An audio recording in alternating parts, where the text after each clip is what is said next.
Okay, first things first, I feel like I have to make it absolutely clear that I do not condone exploitative child labor, regardless of what field or industry it's from. And you'd be surprised how many of them rely on the exploitation of children to function. Nevertheless, the issue I'm discussing today on The Real Shit Show is that of child actors. We'll be looking at the good, the bad, and the ugly of this practice.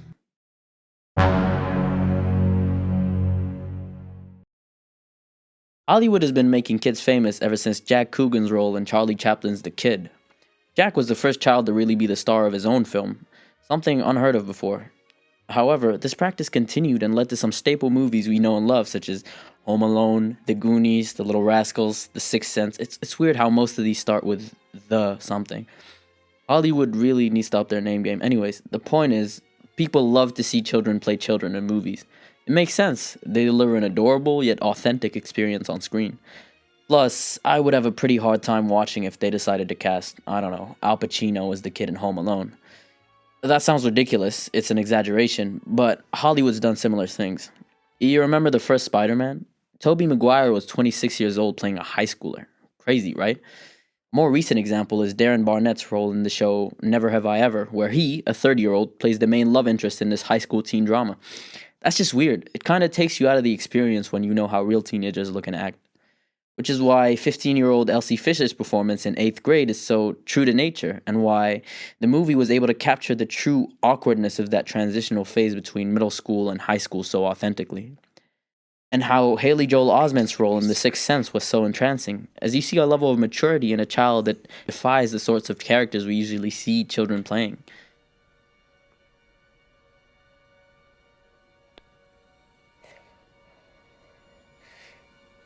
I see dead people. Child actors can be a true asset to a production, giving the audience a more immersive and authentic experience, as well as playing with their expectations. However, we have to realize that casting children in this field comes with a set of unique issues that can and often do lead to exploitation. Okay, I have a question. Where does the money go? I mean, you can't give it to the kids because they're not old enough to open bank accounts, so you give it to their parents? Well, they brought the kids into the world, but that doesn't mean they're entitled to the fruits of their kids' labor. I mentioned Jack Coogan earlier, the first child star. Whatever happened to the money from his film? Well, it went to his parents. Cool, right? They'll just give it to him when he's older. Well, when little Jack Coogan turned 21, he was supposed to receive his assets from his father, who had recently passed away.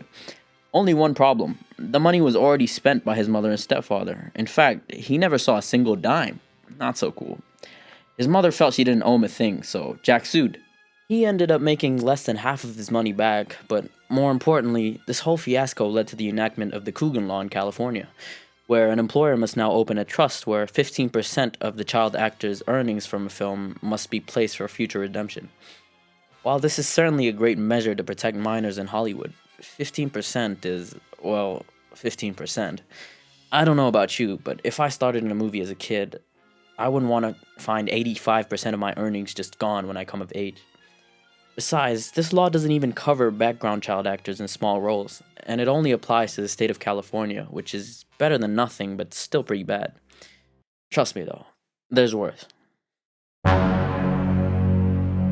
Children can't consent, which means that all the big decisions are being made for them by their parents or their guardians.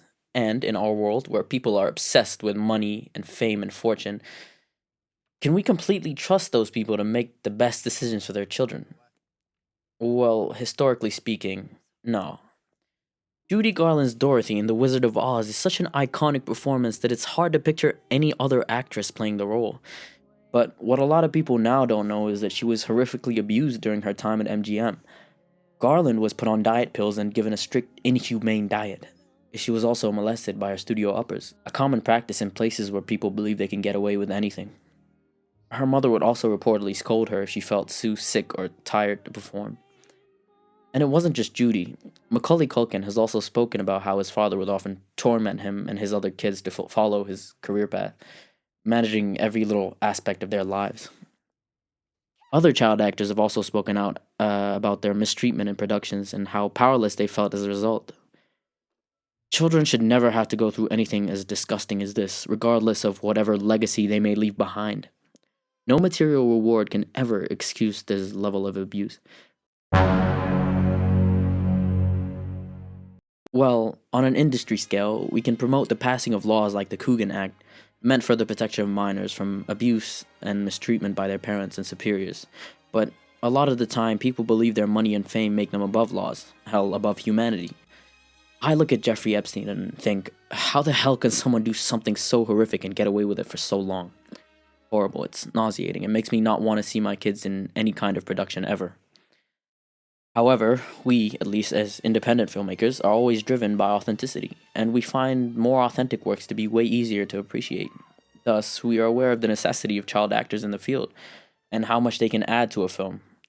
I like to think that I, and others like me, are driven way more by vision than by money.